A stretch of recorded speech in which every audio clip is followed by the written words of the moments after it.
Welcome everyone to another Tracks on Sundays. I'm Tracks to Max, and this is another Raid Shadow Legends video. Today, as you can read in the thumbnail, we're going to talk about something maybe not so interesting for a lot of my viewers, but one viewer in particular, the godson of my wife, actually asked, well, had a request. How does a beginner player start playing this game? And I remember when I started playing this game, it was pretty overwhelming. I think like the first 2 or 3 months, I had no idea what I was doing whatsoever. I mean, I know for a fact that I definitely didn't optimize my gameplay back then at all. So we're gonna try and explain most of the things in this video. I can't explain everything because, well, there's just too much. But I'm going to try and explain the basics so that a new player can understand, and hopefully, it helps someone out there who is daring to try out this game. Now, a disclaimer, I do not want to promote spending money in video games, and this game is notorious for doing so, okay? If you're a kid and you're picking up this game, please reconsider if you're going to spend money on this game, because it's not real, okay? It's a video game.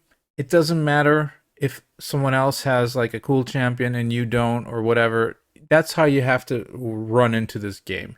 Don't look at the others, just look at your game. What did you get? What can you do with this champion, etc. If you start comparing your account to other accounts or your champions to other champions, you're not going to have a good time, because, you probably won't be getting the thing that you really want. You just have to kind of turn your lemons into tequila, like they say, right? So, and also there's like the danger of, the game is basically one big gamble. And I don't want children to be exposed to that gambling in general. I mean, yeah, sure, if you open a shard right here, yes, that is basically gambling, because this could have been a rare champion, which was a lot better than this Tracksman, like we call him. But, the things you can buy in this shop, for instance, let's take a look real quick. I don't know, like these things here, okay? This is just, this isn't real, okay? These aren't real things for real prices for things in real life. This kind of money grown-ups have to, work for. It's not like everyone just has this kind of money laying around to spend on virtual items such as a rank 5 chicken to make your champion stronger in the game. Now, I'm not trying to make this a rant or anything, but I'm just trying to prepare kids that this is really absurd, okay? All of these things you see here, every single one of them is absurd.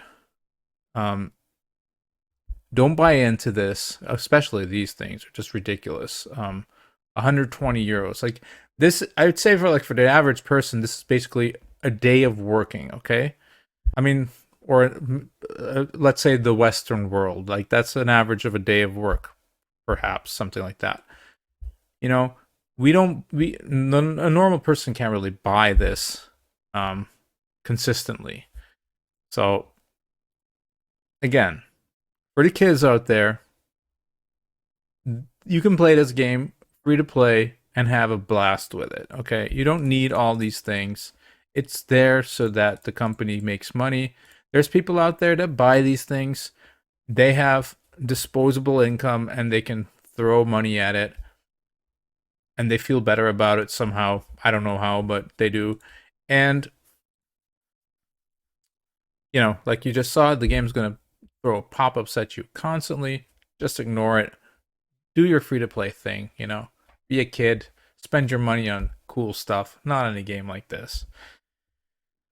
All right, rant over. So, Raid Shadow Legends in 2023. Personally, I started in 2021, I believe. Yeah.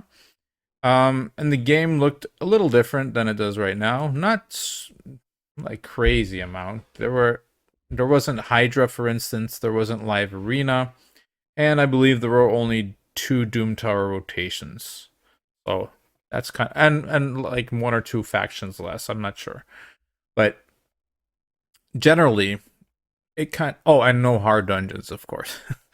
Raid is adding a lot of stuff, and that's why like an update to this how to start in 2023 isn't really the worst thing, right? So you start off with picking your starter in this game. Now, apparently, you can mess that up in the beginning already. I know this is a debate that is as old as the game is, but I'm still 100% convinced that Kale is the best starter to pick. Why is that? Well, because Kale has poisons in his kit. Poisons are very, very useful against all kinds of bosses in the game. And more particular, like Clam Boss right here. Having Kale or not having Kale as a starter can really be a difference here. Because poisons will basically outdamage anything that you can actually produce from a different champion at that point in the game. Later in the game, when you have a lot of gear, you have, crazy crit damage, ignore defense, all that kind of stuff going, then you can get more damage with other stuff. But in the beginning, and I'd say the beginning is a long time, poisons are going to be your friend for Clan Boss. But also, poisons will help you in dungeons. Poisons will help you in these keeps, right?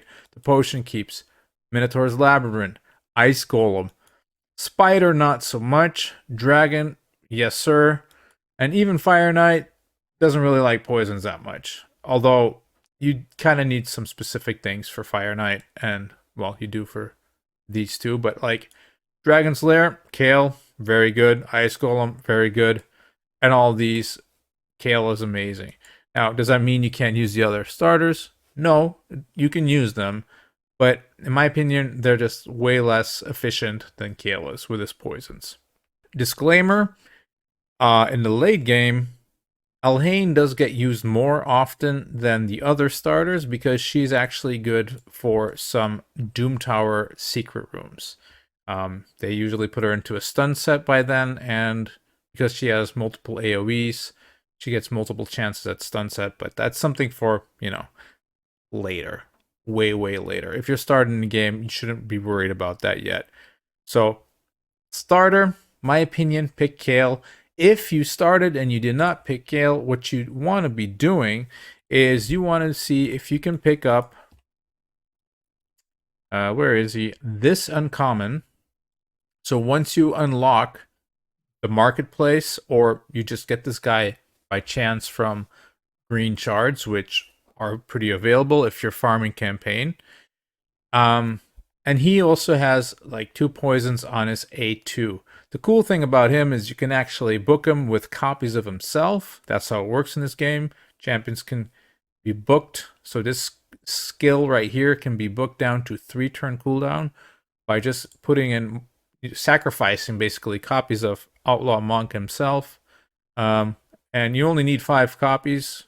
So it's pretty easy to book, okay? The downside of this guy is, like, he's kind of weak. I mean, he has really, really weak stats. He's an uncommon. But if you did not pick Kale, I highly suggest you try and find this guy. Bring him up to 50 and use that in your clan boss. You're going to really want poisons, and this is kind of like your best next thing. Because frankly, in the rare department, you don't really have that much going for you. You have like one other one that is kind of up there as one of the god tier poisoners, and that's Frozen Banshee, but you have to be lucky to pull her, right? Because on my main account, for instance, I didn't pull a Frozen Banshee until I was 11 months into the game. By then I had other poisoners, so yeah. Alright, so that's your starter. That's a whole chunk for your starter. Again, Are the other starters bad? No, they're not bad, but to me, Kale is just up there and better than the rest. Something you should be doing if you just started your account is you should be looking for promo codes that you can use. There's actually, for a starting account, a promo code, well, several promo codes actually. You're only allowed to pick one, and these will give you a very good champion, actually. Better than your starter, I would say, even, because they will be usable later in the game. Now, there are some downsides to these promo codes. For instance, Mordecai is a promo code, so you type it like this, Mordecai. If I do this now, it's going to say I already used the code. Voila. But if you do that on a Android device, so not iOS, not Play and Play, Android, that will net you a, what do you guess? A Mordecai. Now, Mordecai is actually, this is a debate that a lot of free-to-play players have between this guy and another guy, but I think this guy is actually really good. Now, if you're starting playing right now, this moment, you're actually gonna get a RTAC, which, if you have RTAC, you don't really need Mordecai. So there's that. But if you are watching this after the RTAC event is finished, you may want to pick up Mordecai as your promo code champion. Why is that? Well, this guy has a HP burn on all enemies for 2 turns. What is that, Trax? What is an HP burn on all enemies? Well, basically, he sets everyone afire, and every time someone takes a turn, everyone gets damage if he has an HP burn on. So this is particularly good in Doom Tower, Hydra, and Spider. And Spider is a very tricky dungeon to do if you don't have an HP burn champion. It's possible, but you're going to have to build some champions that you probably don't really want to build. At least that's my feeling, my perspective. Having an HP burn for Spider is such a walk in the park. It's like it's like going from impossible to, oh, what is this? Super easy, right? And the thing about Spider is, well, first off, you of course want Spider, because Spider is the way that you get your accessories here. These things, right? You can actually equip this if you want. It's not great, but let's do it anyway. So you get these things, right? But also these things, these accessories, are worth the most silver in the game. So on my main account, what I tend to do is I farm a lot of Spider, because Spider gives me a lot of silver. So having that option of having a HP AoE burn is pretty darn good, actually. And I think if RTAC wasn't like a thing right now, I think I'd go for Mordecai. But I'll tell you about the other options as well. So the other option, which, you know, debatably is actually better than Mordecai, is a promo code that you do like these. And it's actually the one that I use on this account as well. Now, this only works on Play and Play. So on your PC. If you don't have a PC, you can't use this, unfortunately. And that really sucks, because this is actually a crazy promo code. It says invalid now, but don't worry, if you are on Play and Play and you haven't used this yet within, I think, the first 7 days, you'll get Deacon Armstrong. You'll get an epic book, which is actually really nice because they aren't that easy to obtain. So you actually already have a book for him. and you get some other stuff like silver and stuff, I believe, some brews or whatever. Um, but Deacon himself is kind of a god. He's almost like a legendary, basically. He does a lot of things that are really great for the game. For instance, on his A1, he has a leech. So what is a leech? A leech will put on this debuff called leech, and if you attack that champ or that enemy with a leech debuff on it, you get some life back. So, and it's like 18%. So it's kind of like a mini built-in lifesteal set if you can get this debuff onto an enemy, which is really good, right? So anything you hit, you get some life back. A very, very good ability right here. Also a double hitter, something that you're going to have to pay attention to. What champions have double hits on their A1s? Very important for things such as Fire Knight. The A2, this is something that's going to be, you're going to need this throughout the whole game. And that's attacks all enemies and has a decreased defense, the big boy version here, 60%. You're looking for this one. You can see by this icon. There's also one that has like a little shield in the middle. That's only 30%. We want the 60%, the big boy version.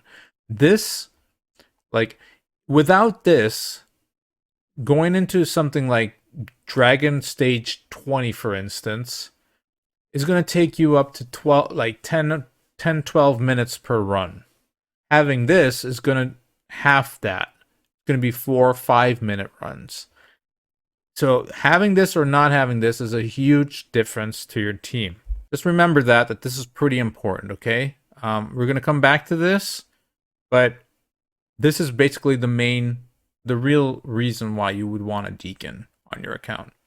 This is also pretty nice. Fills turn meters of all allies. Decreases the turn meters of all enemies. So turn meter is a thing that is used to determine if it's your turn or the enemy's turn or whose turn it is, like which champion's turn it is, basically. So this would add turn meter for your champions and decrease it for their, so you're kind of like pushing your champions in front of the order and pushing theirs back, if that makes any sense. So that's what this does, but it also gives him an extra turn, which is kind of crazy. So he does that first, then he takes an extra turn, and then he can go into like his A2 here, do the decrease defense, and your team was just boosted and their team was just pushed back. So normally, your nukers, like your Kale or whatever you have to your disposal, will be next, and they can hopefully freely nuke down the enemy team, whose defense has now been dropped by 60% with this. So that's a really nice combo to have in the beginning and helps a lot in dungeons. What does he also have here? A speed in all battles aura. This is very good, actually.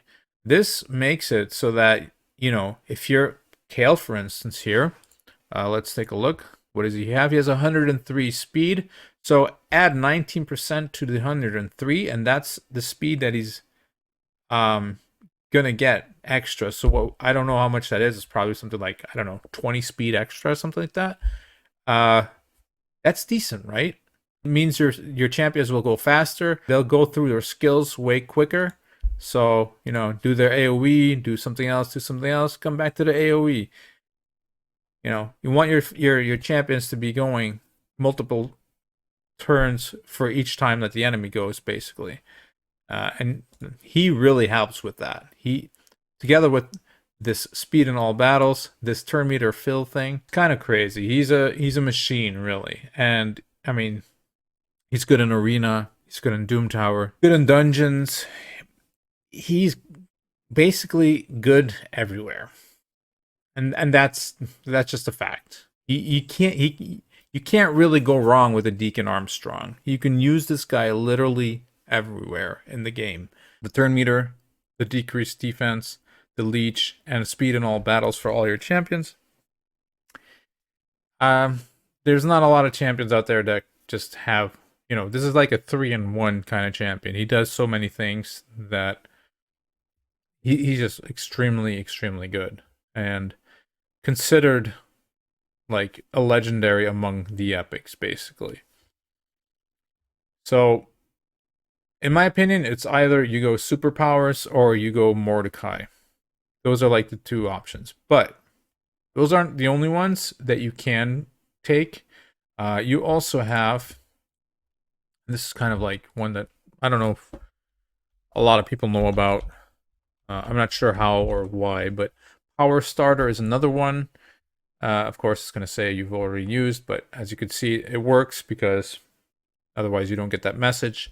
And what you get then is a Talia. Let's see here, this chick. You get her and what was it? Energy. So that's kind of nice, I guess, if you're starting off, getting some extra energy. But to be fair, like having Deacon or Mordecai will be worth way more than having this one. She doesn't really do that many crazy stuff, in my opinion. Um, yeah, you just trust me on this. You probably don't want her, okay?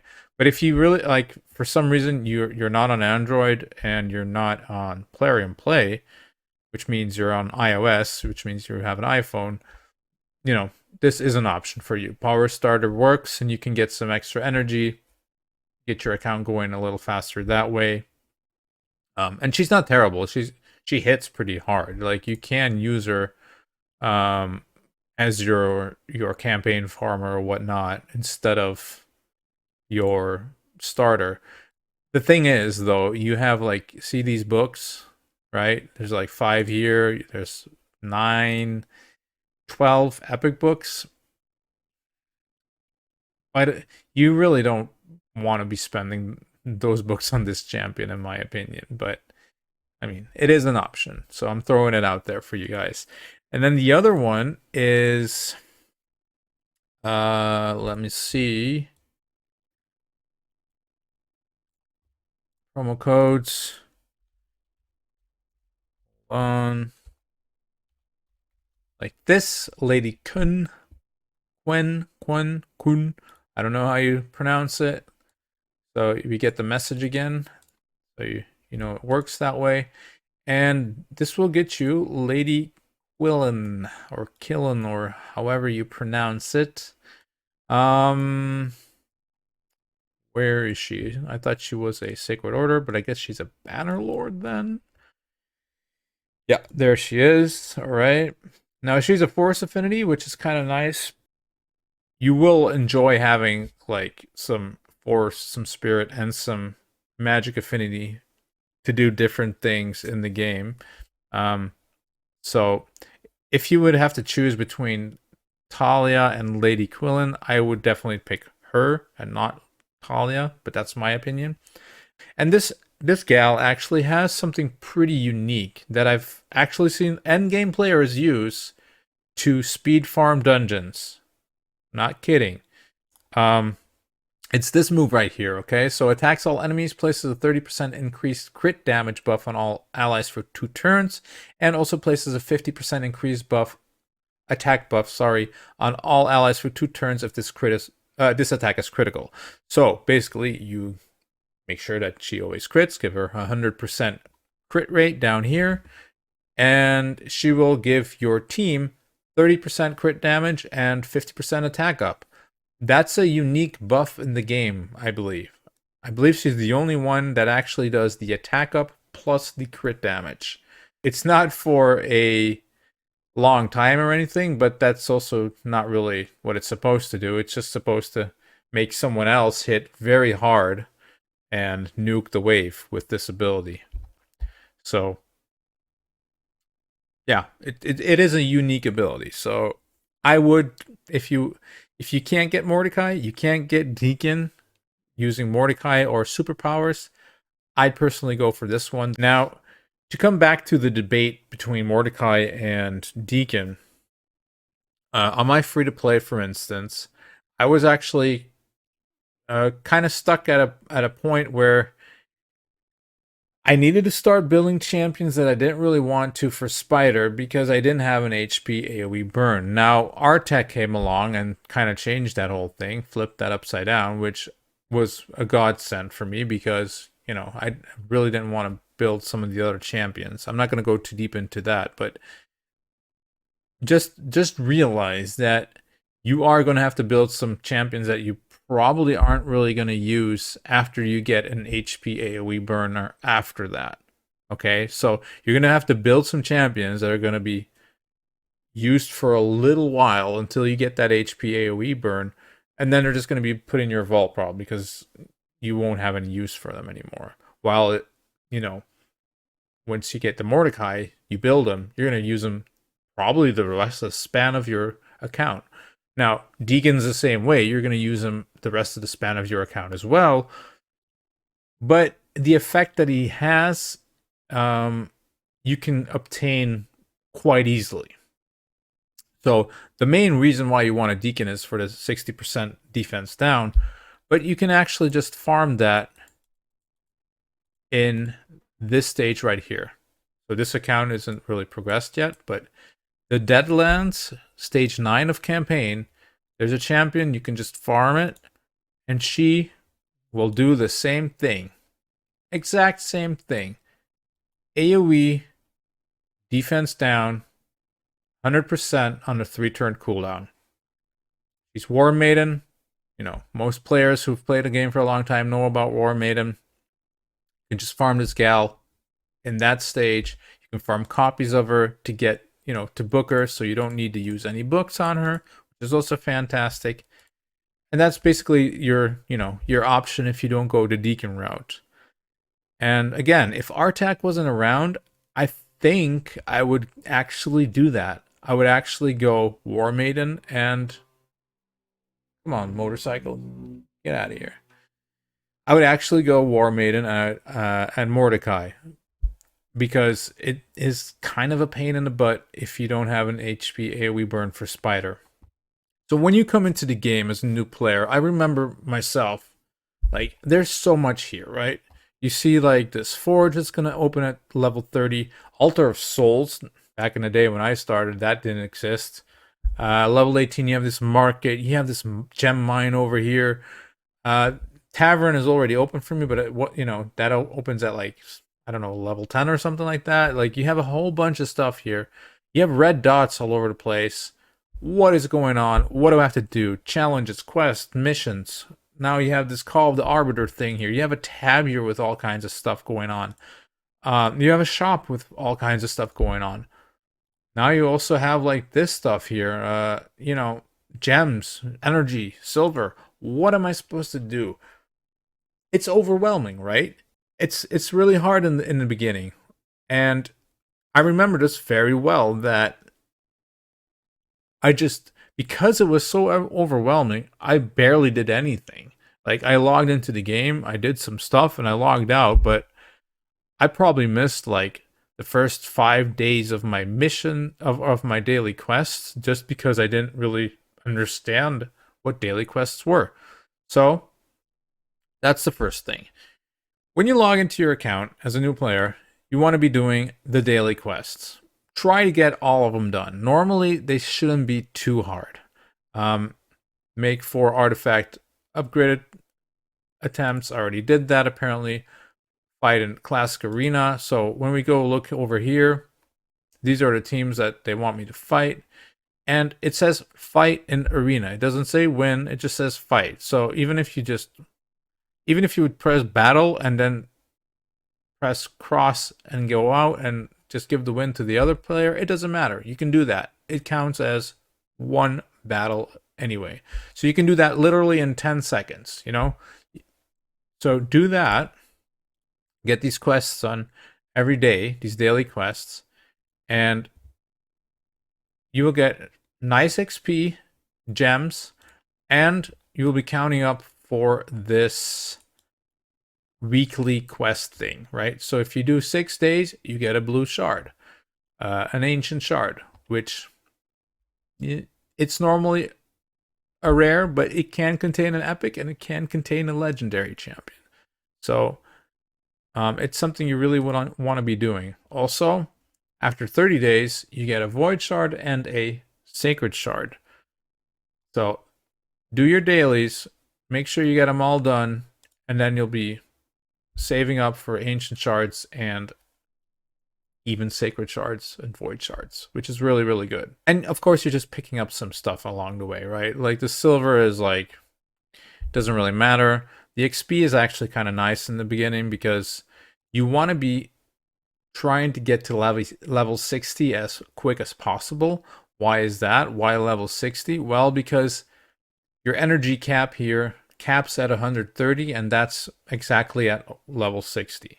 Once you do that, all your energy potions you're going to be using are going to net you 130 energy.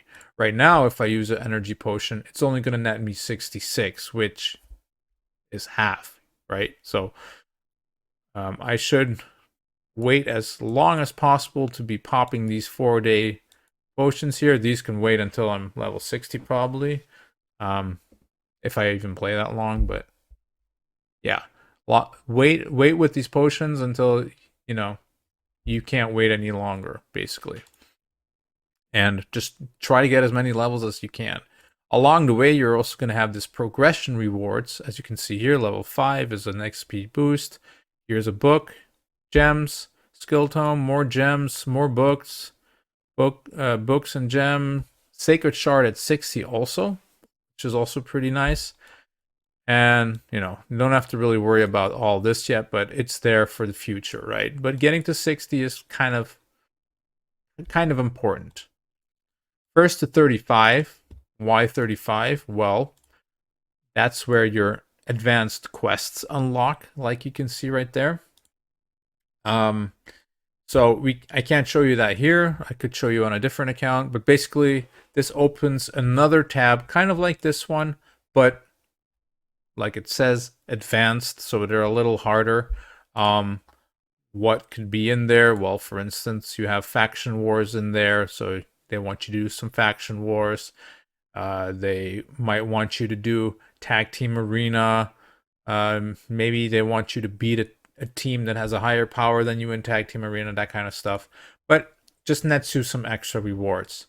And also has a timeline where you can actually get a legendary tome a legendary book at the end of the ride. But that's, I don't know, that's like after 100 or 200 plus advanced quests done. So that's like that's like 20 days or 30 days of doing advanced quest. But I mean, it's there, right? There's also chickens along the way, epic book, blah blah blah, all kinds of goodies basically for just playing the game.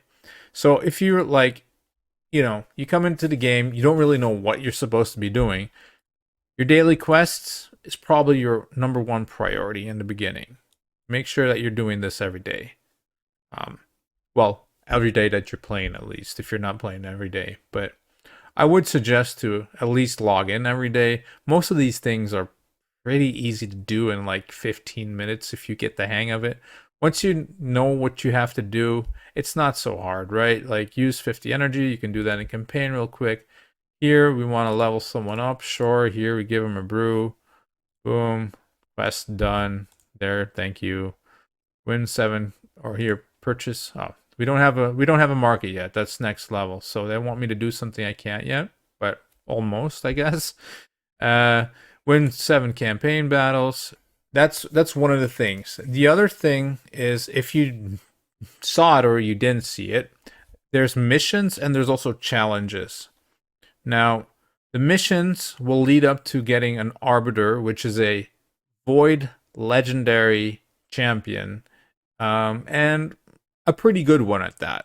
I'd say above average, definitely. Way above average. She's just good. Especially for an early account like this one. Having her is really good. She revives, she speed boosts your team, she gives an attack up bonus for your team, so your nukers can hit harder if they're attack based. She's really, really good. But here she is, by the way. That's locked behind a bunch of missions. I wouldn't say like rush to get her, but don't negate it. Like don't neglect it, right? Make sure that you're actually trying somewhat to get her. Um, and this is where the doing spider kind of comes into play, because there's a mission here that you're going to have to do spider 20 on auto 10 times. And it's possible without HP burners, but it's difficult. And again, you're going to probably want to build, you're going to have to build some champions that you probably don't really want to. So that's why I would probably consider taking Mordecai and just running with a war maiden in the beginning as a defense down. Um, Generally speaking, defense down champions are also way more obtainable. There's just a lot of them. Almost every faction has like an epic who can do it. But yeah, like you can see here, so if I equip a champion with 6 artifacts right now, this one will be done, and I can go on to this one. I already completed that. And you get all these rewards along the way, right? And just push this as far as you can every time you play the game. And that will kind of be your guide, I would say. Now you also have challenges, and they will also try to push you in a direction, like win 3 weapons from clearing stage 1 on this thing right here. Honestly, these missions are kind of dumb, or these challenges are kind of dumb, in my opinion. They're kind of made to have you waste time, really, but they do give you some good rewards. These are basically only just some silver and a rare book and stuff, but as you can see, this is part 1 of 10. Once you get to like 9 and 10, you start getting some better stuff. So doing these, you get like a void, an ancient shard. Here's another rare book, you know. But eventually you get like a sacred shard, I believe, even from this in part 5. So this is another thing that you can actually be doing if you don't know what you should be doing. That can guide you as well. Now, that said, if you don't know what you're supposed to be doing your daily quests, following the missions, doing your advanced quests, doing your challenges, those are the things that you should be doing. But in the back of your mind, what you really have to do in the beginning is you have to make sure you're building level 60s. And as someone like myself, I never played a game like this before, so I didn't realize, what the difference is between a level 50 and a level 60. It's huge. The difference between those two in this game is huge. A 5-star or a 6-star is huge. Why is that? Well, basically that is because a 6-star who is ascended can use a banner. A 5-star cannot. Neither can a 4-star, of course. A 6-star ascended can use a banner. So basically they get extra stats on top of everything they already have. Their base stats are usually also higher at 6-star than at 5-star. So that's another thing that they get. And cherry on top, they get to get the 6-star masteries. Now, this is very, very, very important as well, mainly because of this War Master right here. This is going to be something that you're going to be using on a lot of champions, combined with lifesteal items, so that you can fully or almost fully heal your champions up just by hitting and proccing this War Master. This is something that gets used a lot in the game, and it's going to help you go through content easier. Without War Master, some use Giant Slayer. I'm not going to go too deep into that, but just know that having these two, Giant Slayer and War Master, is going to be one of the core things that you're going to be wanting to do in the beginning. I just mentioned also that lifesteal is going to be very important. That's why Deacon is kind of good with his leech, right? I already spoken about that.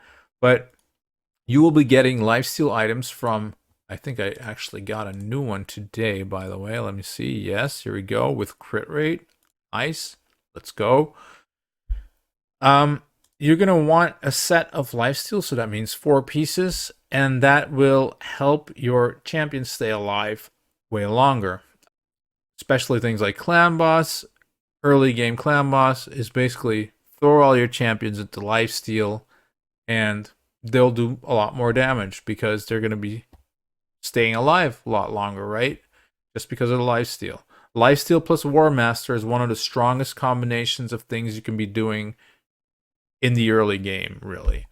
And I don't know, people talk about it, but I feel like it doesn't get talked about enough because it really is very, very strong, especially if you don't really pull any champions that can heal your champions. This way, your nukers, and even like a Deacon, if you put him in lifesteal and he procs a War Master, he'll fully heal almost.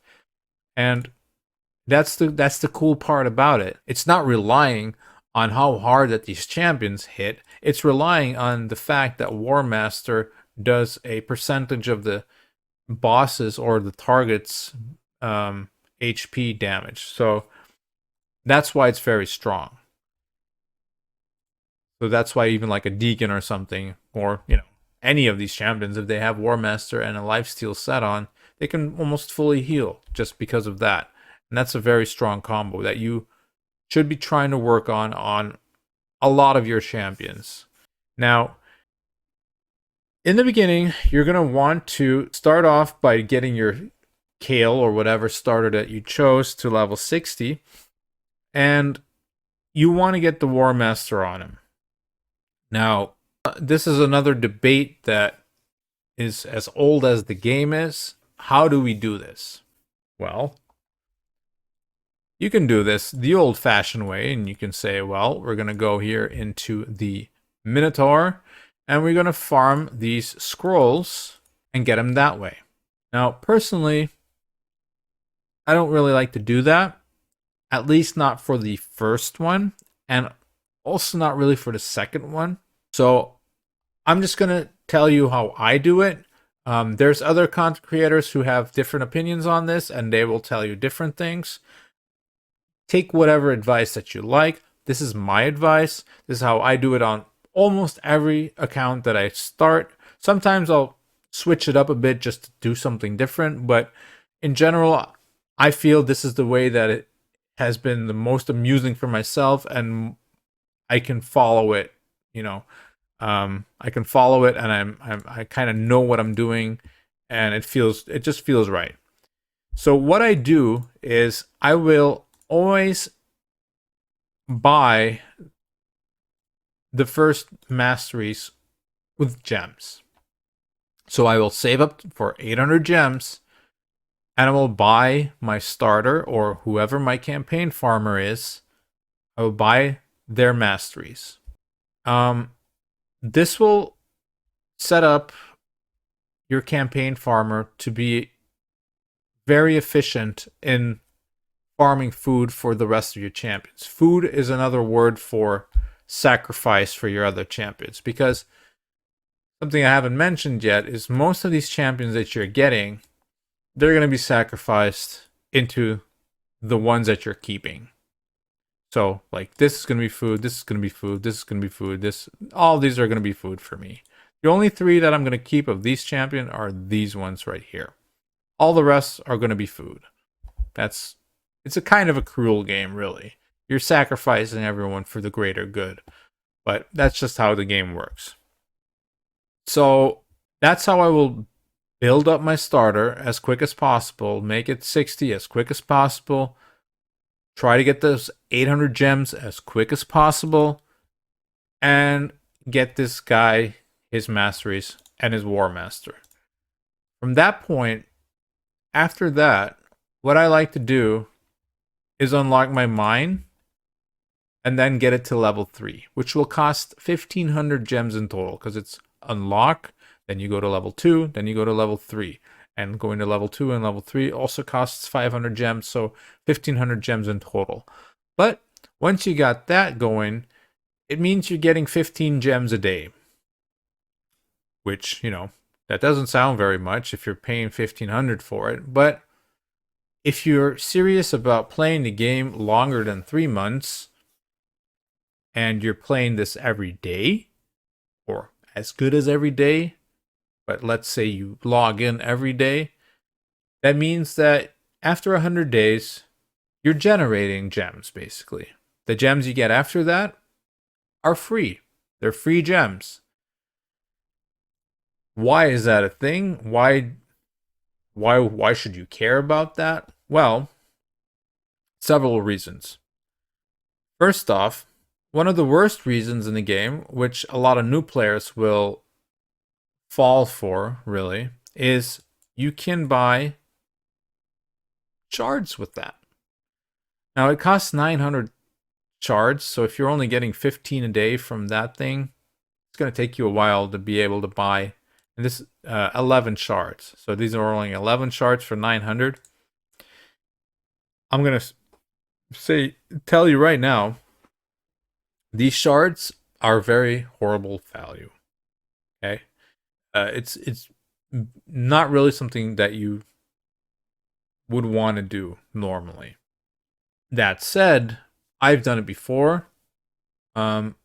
Occasionally I will buy this, but I really don't recommend doing this in the beginning. What I do recommend is getting this right here. Energy. Energy, once you hit level 60 at least, is considered the most efficient thing you can be doing with your gems. It's also the most boring, probably, because that means you just have to farm more. But that's the thing about this game. It's a lot of farming, all right? And if you're not used to that, if you came from, I don't know, Fortnite or League of Legends or something where that you just plug and play, you're not going to be and you might not be used to this kind of grind that this game actually is. You're going to be doing the same thing over and over and over and over and over and over. It's literally doing the same thing again and again and again. And then at a certain point, you're able to do a next stage. And then you're doing that stage again and again and again and again and again and again. And I mean like thousands of times, okay? It literally thousands of times you'll be doing the same thing over and over and over. So if that's not really your thing, this is probably not really your game. And I know that's kind of a bad commercial as someone who's making content on this game. I want as many people to play as possible, and I want to help a lot of people, but it's a grind, okay? Even I'd say it's like a late game, maybe not end game account that I have, but it's pretty advanced. It's just a bunch of farming, really. And for a lot of people, that ends up being very stale, and you have to be kind of a nerd to play this game and enjoy the grind, because if you don't enjoy the grind, this game is not going to be for you, unfortunately. Especially like these things, right? Like these daily quests, it's doing the same thing every day, every single day. Win campaign battles, buy something in the market, use energy, fight 5 times in the arena, yada yada yada. Tomorrow you're gonna do the same thing, So if you gotta get used to it, it's gonna be something that you're gonna have to get used to. But yeah, so gems. My first 800, I put into my starter. My next 1500, I get into the gem mine. That doesn't mean wait till you have 1500. You can unlock this once you get 500, and you can get to level 2 once you get 1000, and then, etc. But the next 1500, I personally always put into the gem mine. Now, I do this on accounts that I'm serious about, accounts that I want to play longer than 3 months, and I want to log into, 6 or 7 days a week. So almost every day a week or every day a week. Um, that is important as well. If you're only logging in once or twice a week, well, logging in 100 days will take you a couple of years then, right? Like, you don't want that. So that's my mindset. Now, what after that, Trax? What if you have your first starter and then you have your mine unlocked? What do you want to do then with your gems? Personally, I just take my second dude and give him masteries. By that time, you should have a couple of 60s extra, and you should have at least one champion that you're like, okay. Like, for me, for instance, a Deacon is a no-brainer. I'll give this guy masteries. Like, if I don't do it today, it will be in a month or something, right? He's going to get masteries no matter what, so I might as well give him now. He's also a champion that you can easily complete brutal campaign with. So if you have him in your starter, they can complete this whole campaign, get you this sacred shard, and it's all good. So that's kind of what I would do with my gems. Don't spend them on the shards. It's kind of a waste. If you are going to spend them on shards, I would highly consider making a couple accounts and trying your luck on a couple of accounts, and if one of them like pulls a legendary or something, maybe just run with that account and toss the other accounts. That's something I've never done before personally, but that sounds kind of fun because, who doesn't want to start with a free legendary? It's pretty cool. But efficient wise, you basically want to do masteries, you want your gem mine to be open, and after that, it's more or less just pumping this into energy. And preferably only after level 60 when every energy pot that you have is 130 energy worth. Oof, that was a whole bunch just to talk about gems, wasn't it? Now, what else do we have here that may be of interest? Well, actually, most of this is of interest. Arena. You're going to want to do arena every day, right? Because that's what the quests say. Now, I wouldn't go... I mean, some people tend to go hard on this really, really early. I'm not 100% sure why. I think it's really boring. It does help you because you do get some stats here, as you can see. Wait, let me see where we can... Where do you see that? Oh, yeah, here. This tab shows all arena tiers, blah, blah, blah. The more points you get, the more you go up. End of the week, you get a chest. Gold chest is obviously better than the bronze chest. Yeah, we get it. And these tiers will give you a bonus to all your champions. So, like, we're in bronze 1 because we basically just started. So all our champions get plus 1% HP, plus 1% attack, plus 1% defense. If we move up to bronze 2, that becomes 2%, 3%, 4%. And if you're platinum, that's plus 25%. Boom, bada boom, bada bang. Thank you very much. On to the next. You saw one of the challenges appear there. There's some arena challenges that require you to do certain things in the beginning as well. Again, do them if you want to, but in my opinion, they're not that important yet. You'll have time to do them whenever you really feel like it. I would just suggest do this stuff. Don't think too much about it, and just make sure that you get your daily quest done. So right now we're kind of owning all these accounts because they're not really built properly yet or anything. They also don't have a Deacon, which gives us the speed advantage and the defense down and all that good stuff. Yeah. See, all these All these accounts just have their starter in as the first, but if you actually put in a Deacon, you're probably going to go faster than the rest, so you go first. So that's if you want an easier very early. I'm going to underline that very early arena. Having a Deacon helps there a lot, but you really don't need Deacon to beat these teams, to be honest. Especially not if you're just putting in like a defense like this.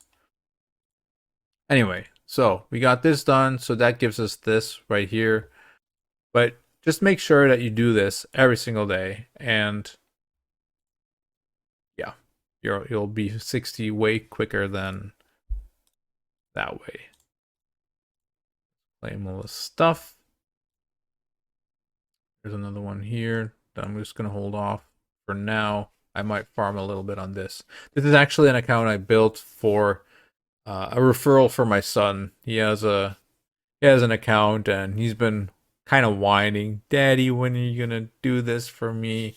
So I thought, okay, let's make a new account, and I can show you guys kind of how I would start a new account if I would start a new account seriously in 2023. Now,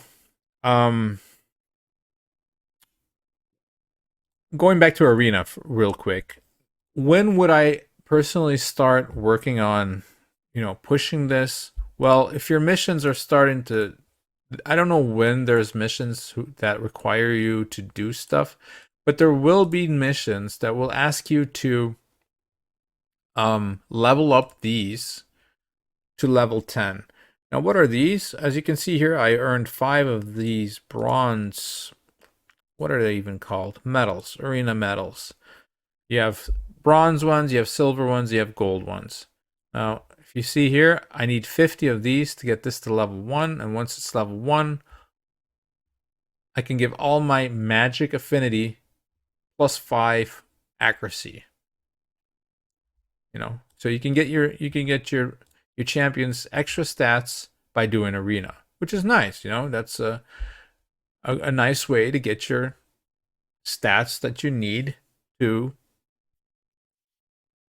do other stuff in the game, basically, right? So a lot of players don't really like this grind because it is a long grind, and yeah, a lot of people don't really enjoy playing arena because you're basically playing against a computer here, right? Like this is a player's defense, but this player is not here. This player is sleeping, right? This player is playing World of Warcraft or something. I don't know what he's doing, but oh shoot, looks like we're gonna lose this one, boys. But anyway, a lot of people don't like doing this, mostly because of like the return here, right? I'm getting 1 bronze medal and I need 50 of them, so that means I need to do 50 of these. But the good thing is, once you get like up to here, well, not here actually, bronze 3, you start getting 2 bronze medals every time you win. And then when you get to silver, you start getting silver medals, which are worth more than bronze medals. And then silver 2, you get 2. And in silver 4, you get 3. And then in gold, you start getting gold medals, which are worth even more, right? So for that aspect of the game, it is kind of important to try and get into gold. But I just wouldn't really worry about it too much in the beginning. Try to have fun with the game a little bit. If your missions and your quests or your challenges tell you to do something in arena, okay, do it. But don't start building champions for arena and stuff like that.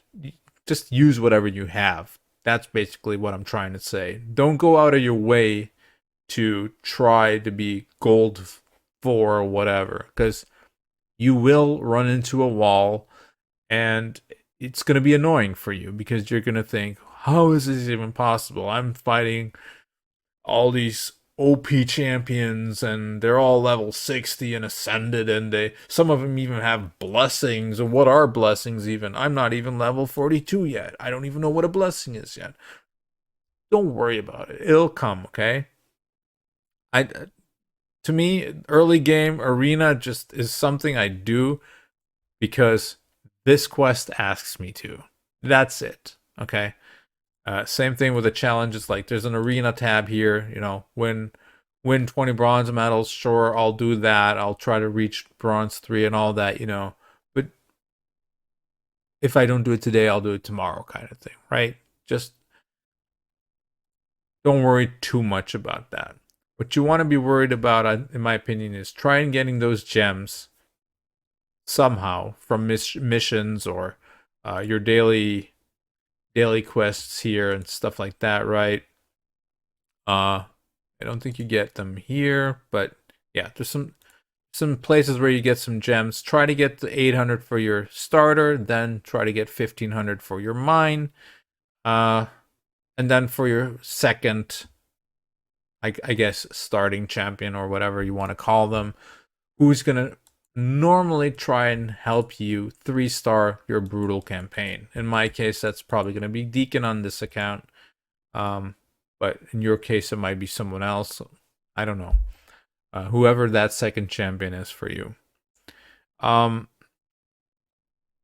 Once you get those two champions masteries, by the way, after that, I would consider the champions that you want to 60 and you're going to use, get your masteries in Minotaur 15. If you can't do Minotaur 15, go a little lower, but I'd say try to get your level 15 Minotaur working. That will be one of the first things you want to do. And once you have your starter and the second champion's masteries, when you go in here, the champions that you bring along will be the ones that are getting the masteries. So it's going to speed up that process a little bit. It's also just going to be more consistent and efficient. So yeah, that's what I would do. Now, to give you an idea, there have been multiple people who have been testing this in the past. So the knowledge I'm giving you now is old knowledge. You can look it up if you want to.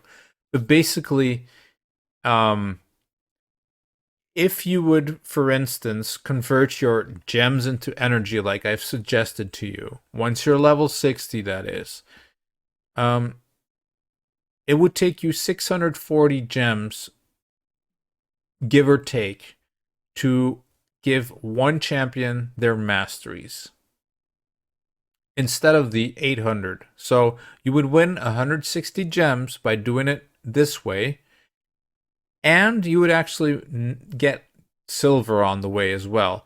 Now, I don't remember on the top of my head how much silver it is, but I think it's like 2 million silver or something like that, or 1.2 million, but somewhere there, like 1 to 2 million silver.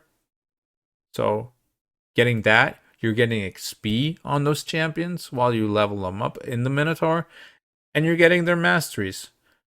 So that's basically the reason why we don't buy masteries on all our champions. I know some people who just spend a lot of money. They do because they don't want to spend time in Minotaur. But like my account, I don't have that much money to dispose on this game. So my butt's in Minotaur a lot. Every time there's like nothing to do for me, I'm in Minotaur.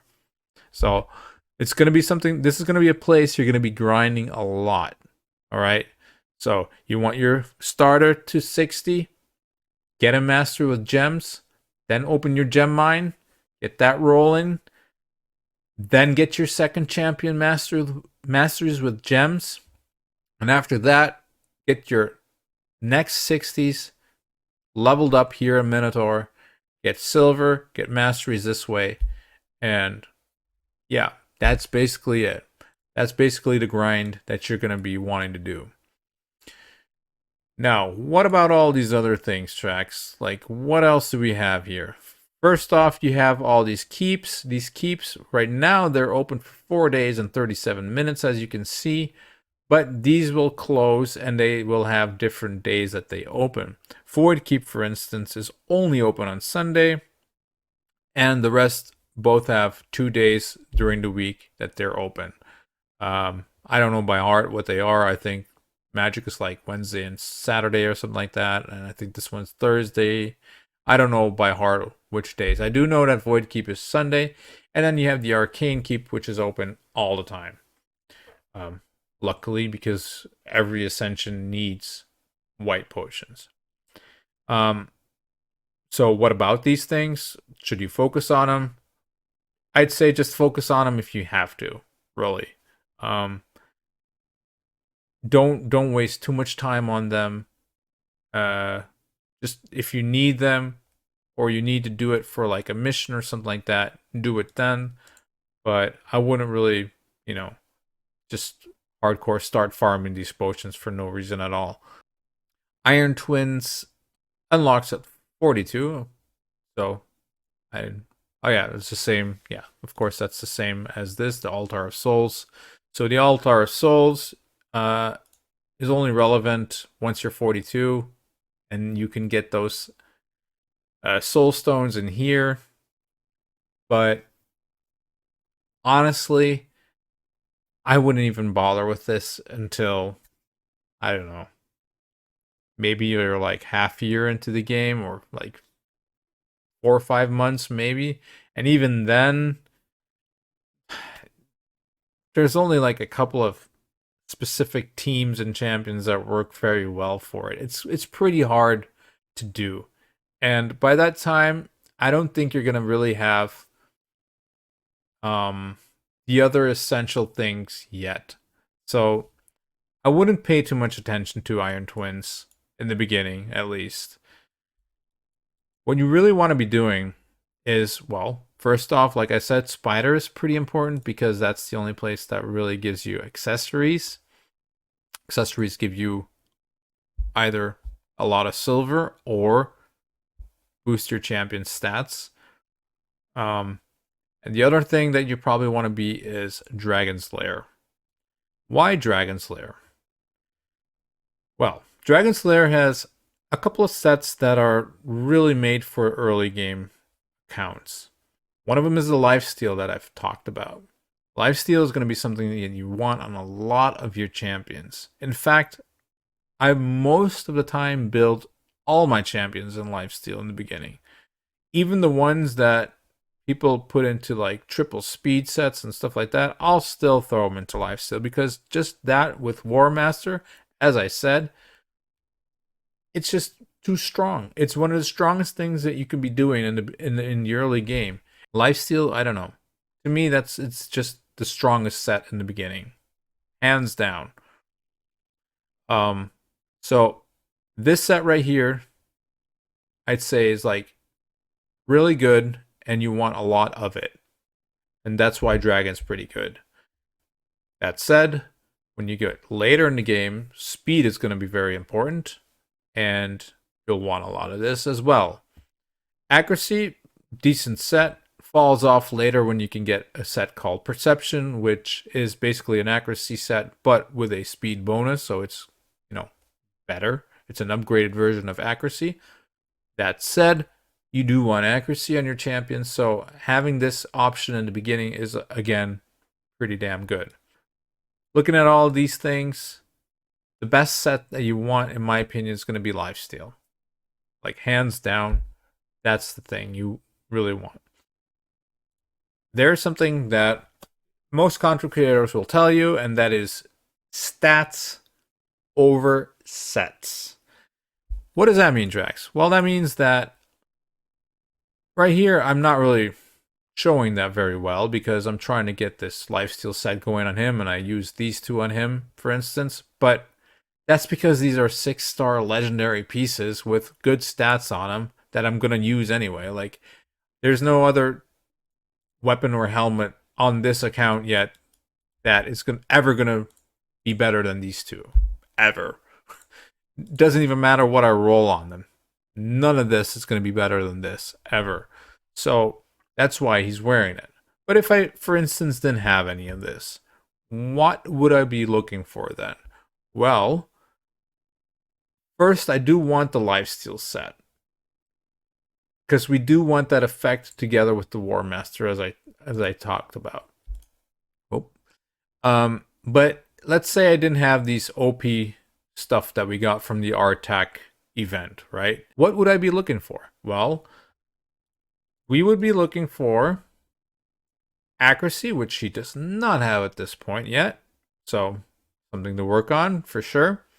And then perhaps crit rate to 100% so that every attack that we do is a critical hit, and crit damage and attack percentage. That's something that we would probably want to build on this guy because he's kind of like our nuker, right? So that's what we're looking for. Now that's a lot of stats. Personally, I like to go more.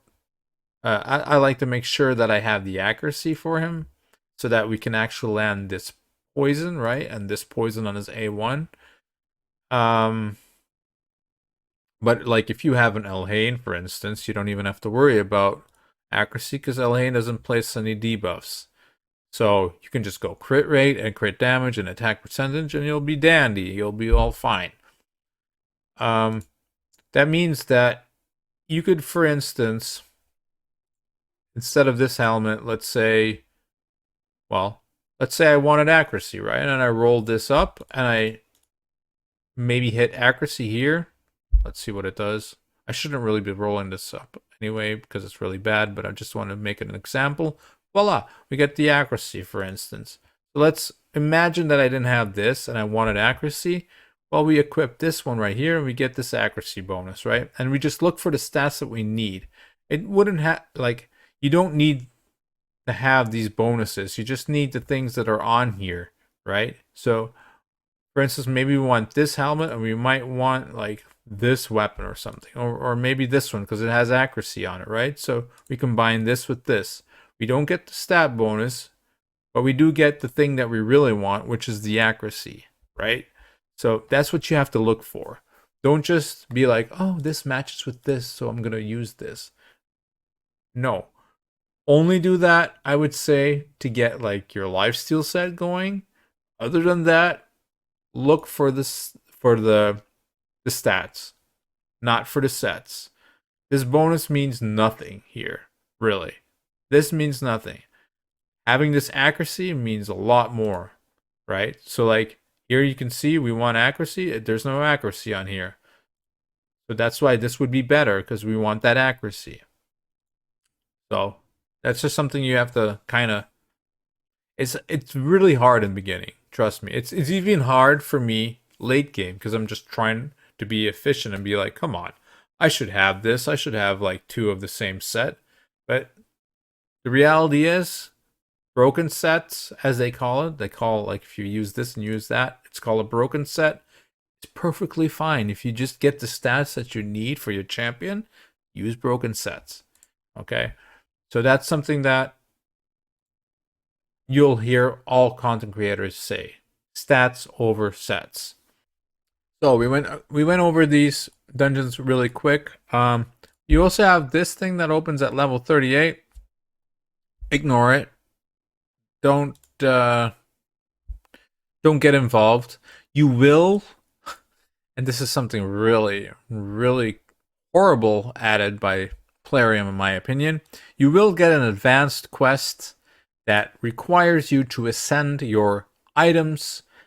And if you get that quest, well, you really want to get the quest done, you will have to be in Sand Devil. But just farm like level stage 3 or stage 5 or whatever, and get it done that way. Basically, that's all I can say about that. I if you want more in-depth Sand Devil strategies, there's a lot of content creators out there who have them. That's not what this video is about. In general, though, early game player, stay the hell out of Sand Devil. Stay the hell out of Iron Twins. Do only the keeps when you have to. Grind a lot of Minotaur. Grind a lot of Dragon. Grind some Spider if you can.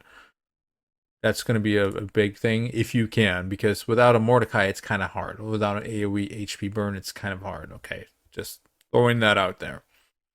All right, so that's kind of the dungeons things. Faction Wars. What is this? Opens at 20. So for this account, this would almost open, right? Um, Faction Wars is exactly what it says. Faction Wars. So you have 14 factions now, I think. 15 even. Wait, 8, 12, 15. My bad. You have 15 factions right now. Actually, Sylvan Watchers Faction Wars isn't open yet. Will open pretty soon, I believe in July-ish, something like that. But yeah, the other 14 are open, and every day 2 of them open, and you can participate in them, and you will need champions of that faction to complete the levels there. All right, so what is the reward here? The reward will be, well, you will be given some forged materials. So basically at level 30 is when you're going to be able to use that stuff. And one of the sets is I'd say it's an okay set, but I don't really use it that much on my end game account. It gives you like a plus 10 bonus on defense and a plus 10 bonus on HP percentage, which is okay. It's not bad. It's fine. But the other one, Perception, is considered to be one of the best sets in the game. For a long time, it was considered the best set in the game. I'd argue that is probably not true anymore, but it is still definitely up there. And that's the set I was talking about earlier, which is basically a where is it? Do I have it? No, I don't. It was in Dragon, right? Come on, Trax. Get your act together. Here. Accuracy set with a 6% speed bonus, I believe. So what is a speed set? A speed set is a 12%, and accuracy is a 40 accuracy. So that set, Perception it's called, is a 40 accuracy with a 6% on a 2-piece as well. Because, that's something I forgot to mention. Some sets need a 4-piece, and some sets need a 2-piece, right? So that's definitely something to pay attention to. I've completely missed that, completely forgot about that. But Perception, you want a lot of Perception. Almost all your champions are going to want some form of accuracy if they are trying to do a debuff. So champions like Deacon Armstrong, Perception, very good. A lot of Deacons out there will just have triple Perception set. Even Kale, Perception, pretty damn good because you want accuracy for him to land the poisons. So that's what accuracy does, okay? We haven't really gone into that yet, but accuracy, you need that to land the debuffs. And the higher the dungeon, the more accuracy you're going to need. But don't worry, it's not crazy. The amounts you need here aren't crazy yet. Well, not considering Iron Twins and not considering Sand Devil. But in this, for instance, the rule that people set is basically take the stage level, right? The stage number, and multiply that by 10. So if you're doing stage 20, 200 accuracy. Doing stage 25, 250 accuracy. Doing stage 15, 150 accuracy. 10, 100 accuracy, and you're fine. Okay? So that's the way you calculate that. How much accuracy do I need, Trax? That's kind of the gist of it. But yeah, so doing Faction Wars will give you a really good set. So let's say you manage to get 6 Perception items for your champion. That means that they're getting a decent speed bonus, and they're getting 120 accuracy just from the set. Not even counting the accuracy that might be on the weapons or on the helmets or on the shields. No, just the set bonus will be 120 accuracy, which will allow you to do up until stage 12, basically everywhere, right? Without any other extra bonuses. So that's pretty cool. That's why Perception is really, really strong. You want to land that decreased defense, for instance, that I've been talking about, that you really need for most dungeons. You're going to have accuracy. Your Deacon or your War Maiden or whatever your defense down champion is needs accuracy. That's basically Faction Wars. What does Faction Wars do as well? Well, there's a whole timeline in Faction Wars for every stage that you can 3-star. You'll get extra rewards along the way. Eventually, if you can 3-star every single level in Faction Wars, you will get a very, very good champion called Lydia the Death Siren. I'm not going too deep into details of that, but she's a very good champion. But the main thing why you would be wanting to do Faction Wars early on is mainly for that perception gear, okay? There's also glyphs. Glyphs are something you can throw onto items like this, for instance. I don't even know if I have any. No, because I haven't done any Faction Wars yet. But what they would do is, like, for instance, if you have a flat defense glyph, you can throw that on here and you'll get a small bonus here. It'll come in green letters and it'll be like +10, for instance. So you'll get like a +10 on the defense here. That kind of thing. That's what a glyph is. And you also get those in Faction Wars. But in my opinion, that is like lower priority. Faction Wars early on, in my opinion, is mostly just getting the perception gear. The other thing that Faction Wars does for you, though, is when you're when you're forging, and when you're level 30, right, and you're forging this perception gear or the other gear, all the bad gear is basically just free silver. So it's also kind of like a small silver mine, I guess you could call it. You're going to notice that a lot of this stuff you're just going to sell, and yeah, you can earn $1 with it, okay? So don't dismiss that. If you can do a stage in Faction Wars, even if it's just stage 1, doesn't matter, do it. Use those keys, get through it, collect the rewards, make some perception, make the other thing, resilience, I think it's called. Sell the crap and get some silver from it, and save all the glyphs, and yeah, use them when you need to. One thing I'm going to say about this real quick before I forget, a mistake I made, so this is like a bonus tip for you, okay? A mistake I made as a player, on my main account. Don't use your 5-star and 6-star glyphs. That's my tip. Okay? Just don't. You're going to need those eventually in your missions. And if you've used them, you're going to have to farm them again. So you're going to lose time at a certain point later in the game. I know it's going to suck because you're going to want to use those 5-star glyphs to get faster in arena and be able to blow up stuff quicker, and you just need that little bit more accuracy. No, hold off. Don't do it. You're going to be sorry later. Trust me. Hold on to those 5-star and 6-star glyphs. That's all I'm going to say about that. Okay.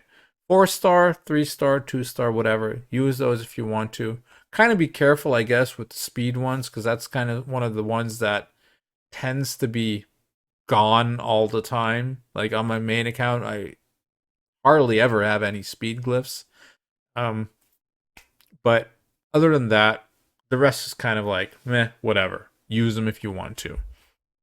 I would suggest using them on good pieces, not on 4-star pieces or whatever, but like, either very good 5-star pieces or on 6-star pieces. Okay. But that's basically Faction Wars in a nutshell. Advanced Quests is going to ask you to do this anyway, so if you're doing your advanced quests like you should at level 35, you'll be doing your Faction Wars normally anyway. Arena. I've spoken a little bit about this right here, that personally I don't really give a damn about this in the early game. It doesn't really matter. This doesn't help you that much to progress and get to that level 60, what you really want to be doing. So, yeah, just do what you need to. If you really want to use all this, if you have the time and you just, you don't have any energy left or whatever, you know, fine, do it. It's not bad doing this, but just I wouldn't really prioritize it. Now, as a new player, you're going to be like, what is all this actually here, right? Okay, so we have this bar, and when this bar hits 1,000, that means you go to tier 2 of bronze. Pretty easy, right? Now, I've been kind of dumb in my example here because right here you see the points basically that you will be getting. And here it says +8 if I win, +8 if I win, +8 if I win, +8 if I win. Wait a minute, +9 if I win. So this one, winning this battle is better than winning this battle. And down here it even says +10. So this gives me 2 points more than here. So what you should try to be doing is always, if you want to climb at least, that is, and you want to work as efficient as possible, you should be doing this one down here instead of doing the ones up there. Now, this one might be harder, so I might lose this one, so it might not even be worth it, right? I think we got this though, no? Maybe not. He's not in lifesteal yet, so that's kind of the problem, I guess. Yeah, we might actually lose this one, boys. Let's see. Golic doesn't go hard here. Oh, Golic is going pretty hard, actually. Yep, Golic's destroying me. Okay, so I lost 10 there. Because I'm kind of dumb and I don't have my dude here in his lifesteal yet. But anyway, now it says if I win, I get 11. That's because I dropped in rank, see?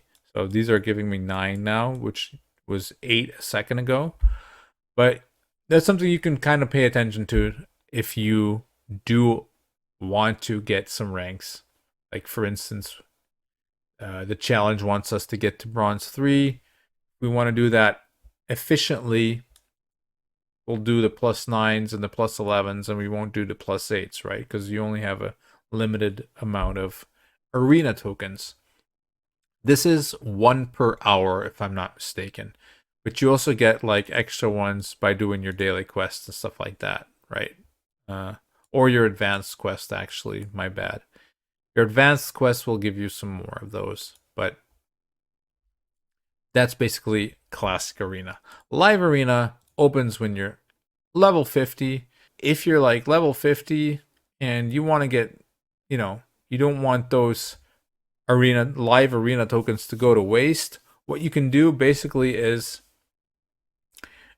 after 3 losses, you get paired up against a bot.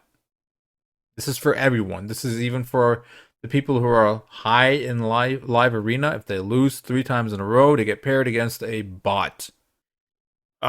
This bot will always ban your first champion, so just throw in something there that you don't want to play with, and then make sure the rest of your team is your best champions.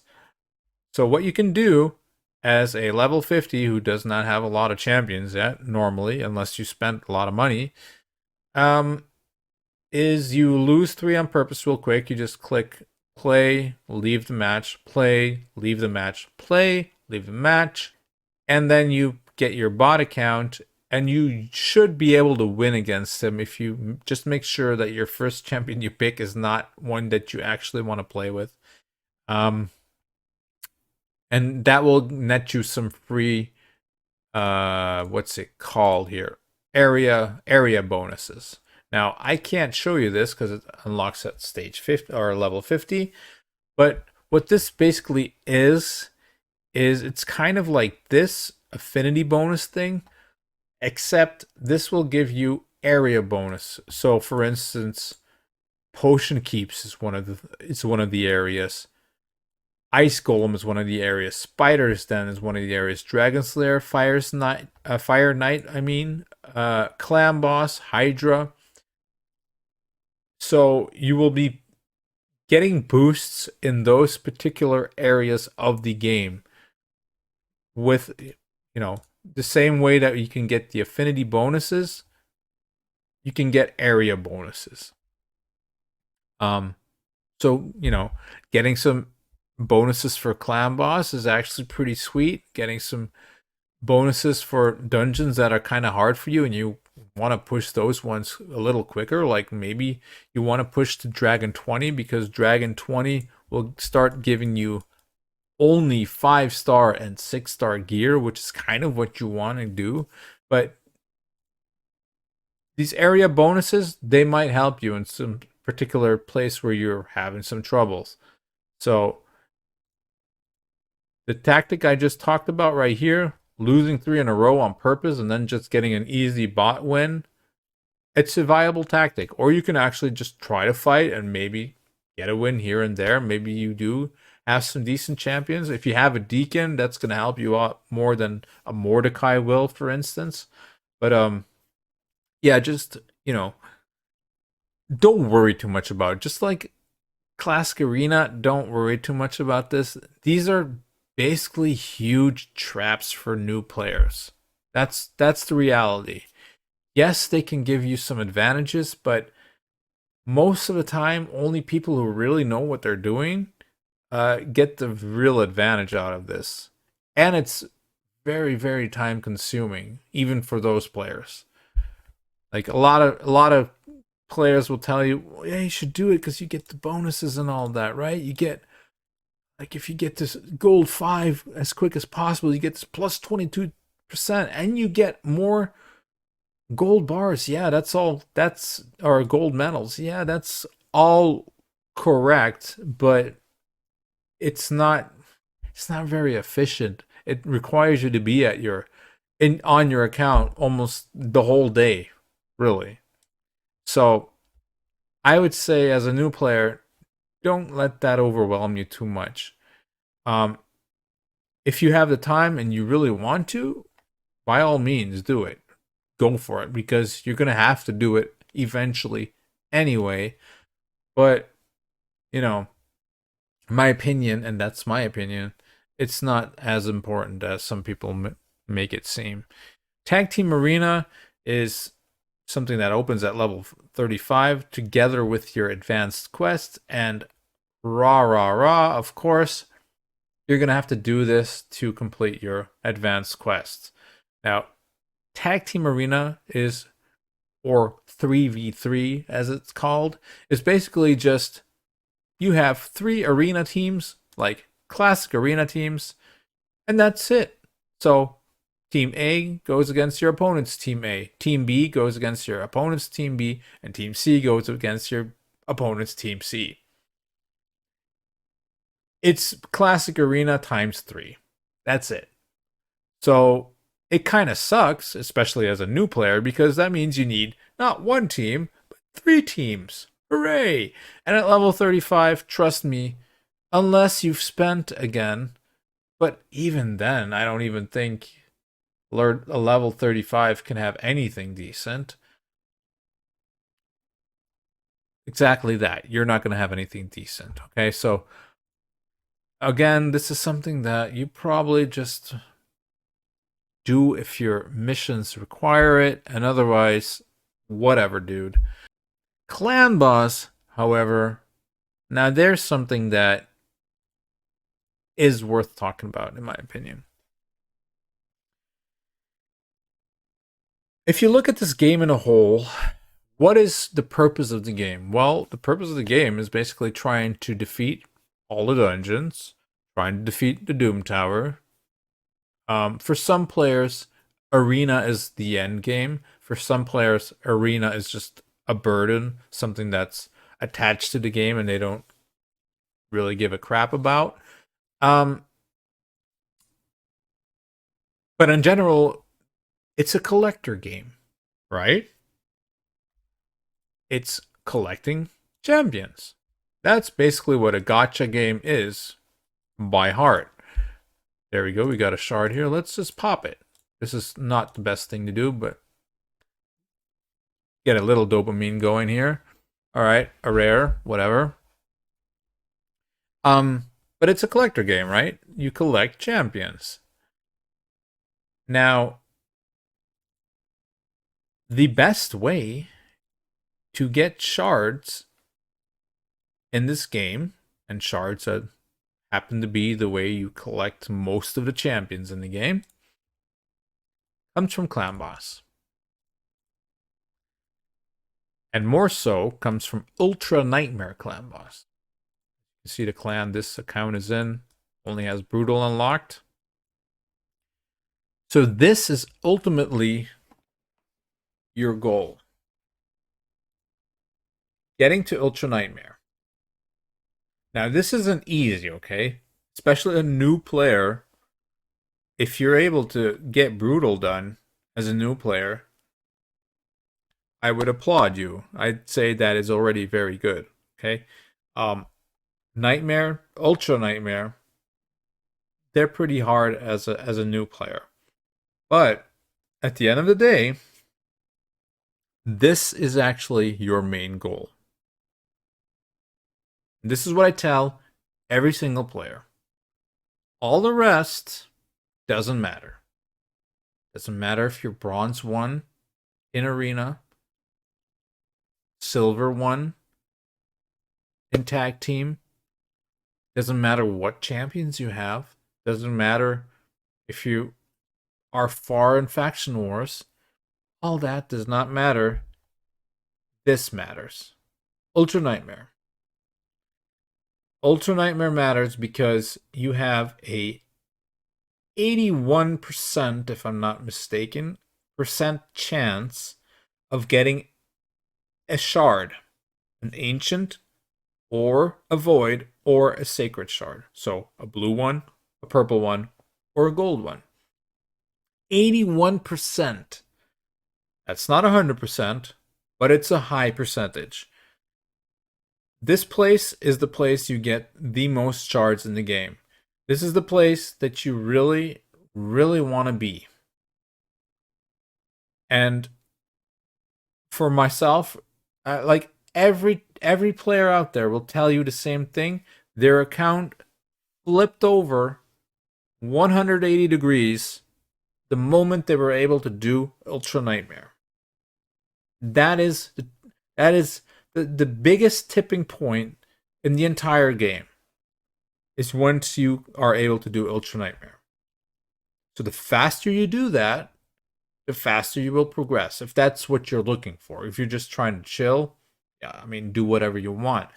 But this right here is the most important thing in the entire game. Again, though, I'm going to repeat this. This is not something that's very easy to accomplish. You normally won't even be doing this in the first month. In general, people who do this quickly, 2 to 3 months. An average player, I'd say 6 to 8 months if they get some help. If you just started the game and you're just trying to figure this all out yourself, you don't really watch YouTube that often or whatever, I mean, you might be able to figure it out yourself, but I'd say it might take you even a year before you're actually in Ultra Nightmare. And I know players who've been playing longer than that who still aren't doing Ultra Nightmare. But I tell everyone, get your butt in there. Try to make that work. Have somebody help you out if you need to. And please listen to their advice. Don't ask them things and just ignore it. Like, most people in this game want to help you, okay? And if they've been playing the game for a long time, they'll have some good advice for you. And they could help you get these Ultra Nightmare shards and, what I haven't mentioned yet, books. Because Ultra Nightmare also gets a lot of epic and legendary books. And for a player like myself, this is my main source of shards. This is my main source of books right here every single day. Ultra Nightmare. So this is something that you do want to focus on. Again, I'm not going to go into detail of what are the best teams or whatever, like that kind of stuff. There's enough of that stuff out there already. But I just want to underline that this should be in the back of your mind constantly. If you don't know, if you're not sure what you should be doing, look at your roster, figure out if there's any champion in there that can help you get here. That's probably what you want to be building. That might mean that you have to build something to get Dragon 20 done, for instance, okay? That is possible. That might mean you need someone that you can get Spider 20 done. That's possible as well. Because without getting Spider 20 and Dragon 20 done, you're not going to be getting here anyway. All right? So this is like your first big goal, in my opinion. You can almost ignore like the Arbiter mission, trying to get Arbiter. You can definitely ignore Lydia. But this, you really want to try to get as quick as possible. Yeah, that's all I'm going to say about this. Hydra unlocks at level 45.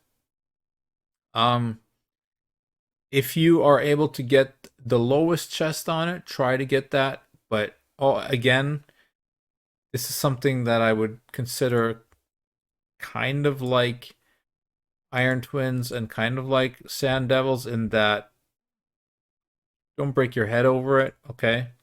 If you were actually fortunate to be getting the Mordecai, you're in luck because your Hydra just got 10 times easier. If you have an HP AoE burn champion in the beginning, you should be getting that first chest relatively easy if you have a couple of level 60s. So keep that in mind.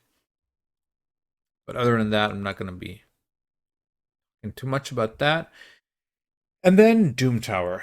Doom Tower opens at level 40, but out of experience, usually you can't do much there yet at that point. You may be able to get like the first boss down. So this works in like a climbing method, right? So the Doom Tower is like you have 10 stages and then you have a boss, and then you have another 10 stages and you have another boss, and then you have another 10 stages up to 120. So there's like 12. Well, there's actually 4 bosses that come back in different difficulties. So boss A, boss B, boss C, boss D, and then you have A again, but it's a harder one this time, right? And then the B, the C, the D, and they're harder than these down here. And then again the A, and he's going to be harder again than the other 2 times. And they will provide you with all kinds of goodies, some shards here and there, some energy, some gems, some just free stuff basically. Doom Tower doesn't require energy, but you get like a certain key, like you have the clan boss key like here. You'll have some Doom Tower keys that you can use every single day. Again, this is something that I'd say, if you can do it, go ahead. But again, don't break your head over it. It's good, but it's not as important as your dungeons and your clan boss. So, summarize it really quick. Let's see if we can do this really quick, okay? Too lazy didn't watch. You start your account. You level up your starter to level 60. You get the masteries bot. You're my starter. You get the masteries bot with the 800 gems you've collected. Your next gems, while you are leveling up your next level 60, go into your mine. Unless you're a player that knows I'm not going to be playing often, just once or twice a week, then ignore that and go to the next step. The next step, buy the masteries of your next champion, your second one. Okay, for me that will be Deacon here, for instance, but whatever it is for you, I don't know what you're going to choose, but you're going to want 2 champions. Usually your starter and some kind of support champion that can keep that starter alive and make sure he blows everyone up. After that, what do you want to be doing? Most of your time, you're going to just be doing your daily quests, as we've spoken about. Once you hit level 35, which you want to kind of push towards first, you do your advanced quests as well. Make sure you do your weeklies. Kind of pay attention to what your missions are, and you can actually get some more goodies in here. This is mainly the way how you're going to get your 800 gems, by the way, by completing things such as this. Gives you 300 gems, but there's some gems along the way here, as you can see as well. So try to get this all sorted out.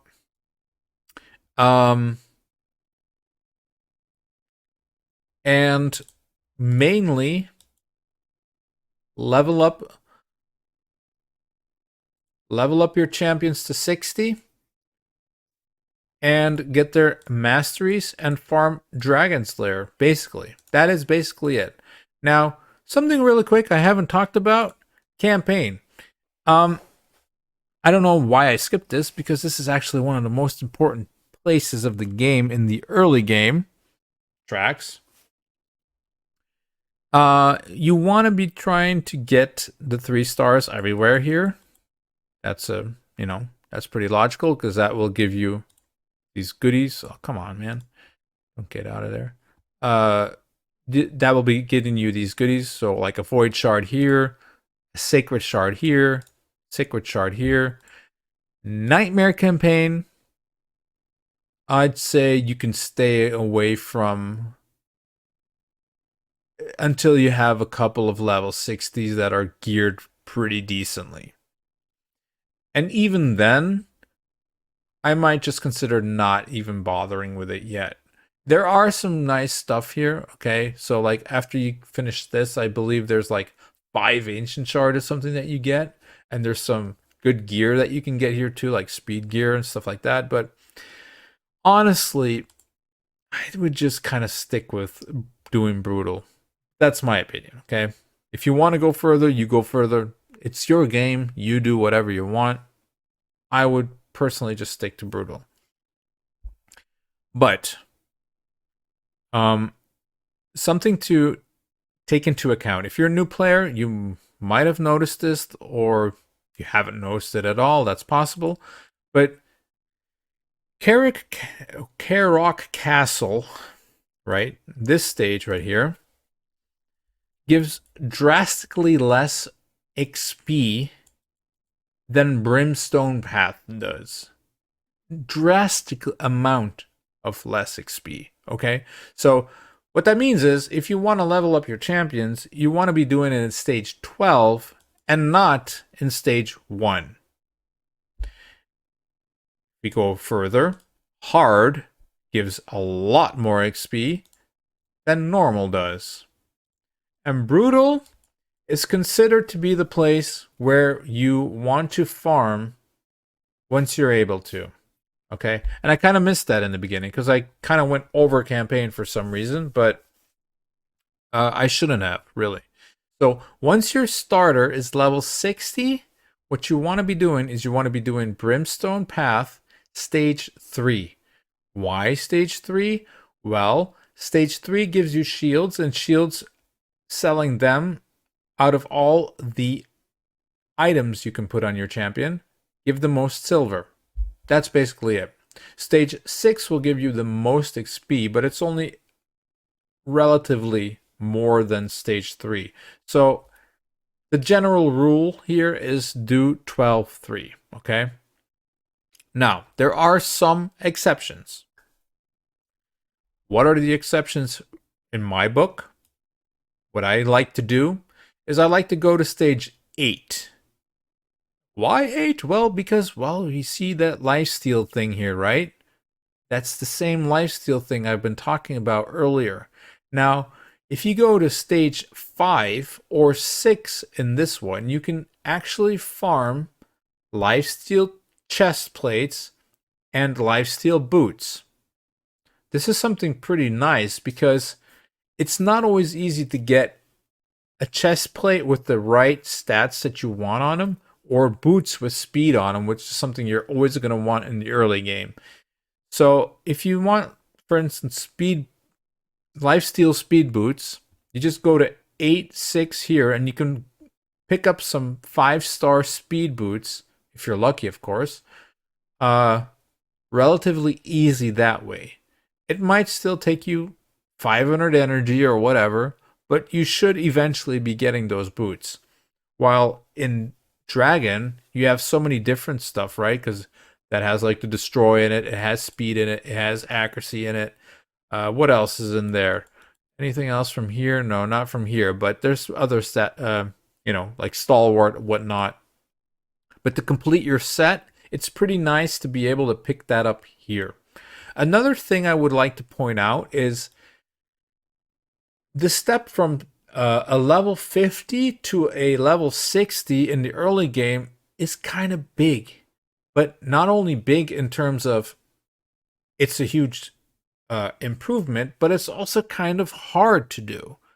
Because that means you need 5 champions that are 5-star, and you're going to sacrifice those 5-star chickens, that's what we call them, or food, into that one level 50, right?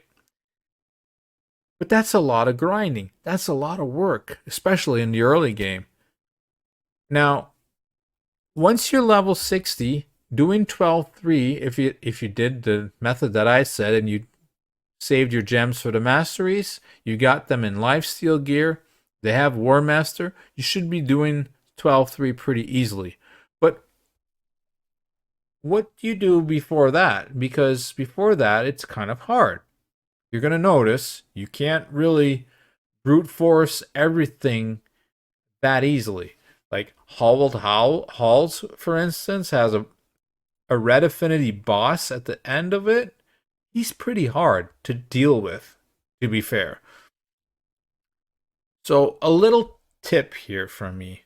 After having a bunch of accounts, a lot of free-to-play accounts, a little tip here is if you can get your starter up to 50, and this will probably take up, I think, like the first 2 days of your account, maybe even the first 3 days. I'm not completely sure. It's been a while since I made my last account.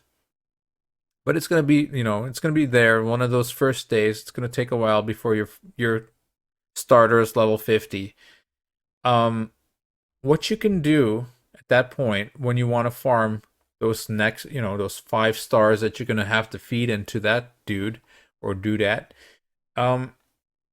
Stage 9 for me has been a very good stage to farm.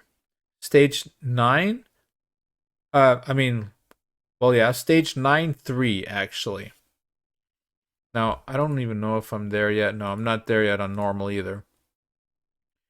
But at level 50, you're able to bring 3 food champions along with your starter if you put them in lifesteal and if you got like the masteries and all going up until the War Master, because obviously War Master won't be working yet.